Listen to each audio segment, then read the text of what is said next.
age to be aware of the real danger we were in, kept watch with us. After a long silence, "Father," said he, "don't you think we might contrive swimming belts for Mother and the boys? With those we might all escape to land, for you and I can swim." "Your idea is so good," answered I, "that I shall arrange something at once, in case of an accident during the night." We immediately searched about for what would answer the purpose, and fortunately got hold of a number of empty flasks and tin canisters, which we connected two and two together so as to form floats sufficiently buoyant to support a person in the water, and my wife and young sons each willingly put one on. I then provided myself with matches, dry tinder, knives, cord, and other portable articles, trusting that, should the vessel go to pieces before daylight, we might gain the shore not wholly destitute. Fritz, as well as his brothers, now slept soundly. Throughout the night, my wife and I maintained our prayerful watch.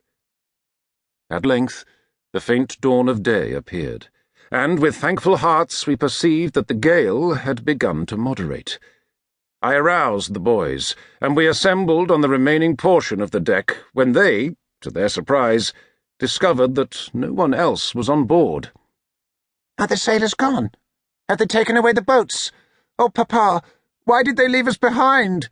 "My good children," I replied, "let us bestir ourselves, and each cheerily do his best. Who has anything to propose?" "The sea will soon be calm enough for swimming," said Fritz. "And that would be all very fine for you," exclaimed Ernest, "for you can swim. But think of Mother and the rest of us. Why not build a raft and all get on shore together?" "We should find it difficult, I think, to make a raft that would carry us safe to shore.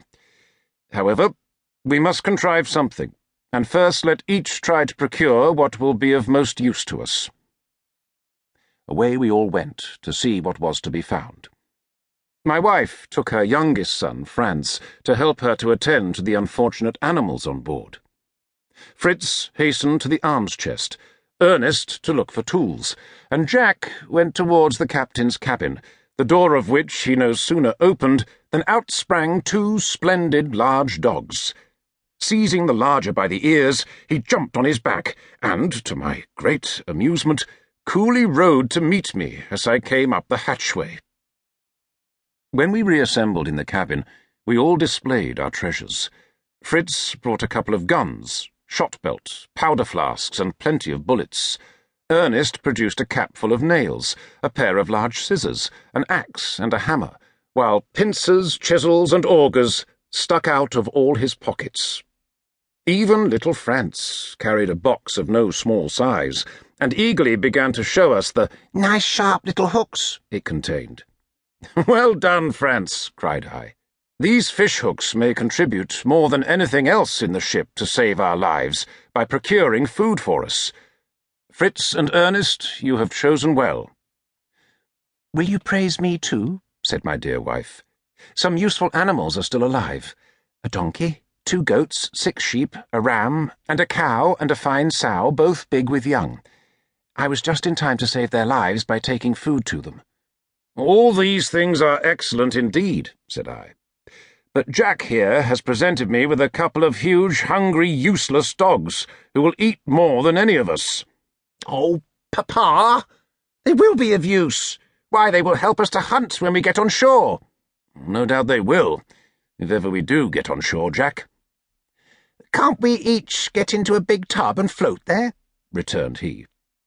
"My child, you have hit on a capital idea," cried I. "Now, Ernest, let me have your tools, hammers, nails, saws, augers, and all, and then make haste to collect any tubs you can find." We very soon found 4 large casks, made of sound wood and strongly bound with iron hoops. They were exactly what I wanted, and I succeeded in sawing them across the middle. I next procured a long, thin plank, on which my tubs could be fixed, and the 2 ends of this I bent upwards so as to form a keel. Other 2 planks were nailed along the sides of the tubs, producing a kind of narrow boat, divided into 8 compartments, which I had no doubt would float adequately in calm water. "I must have a lever,"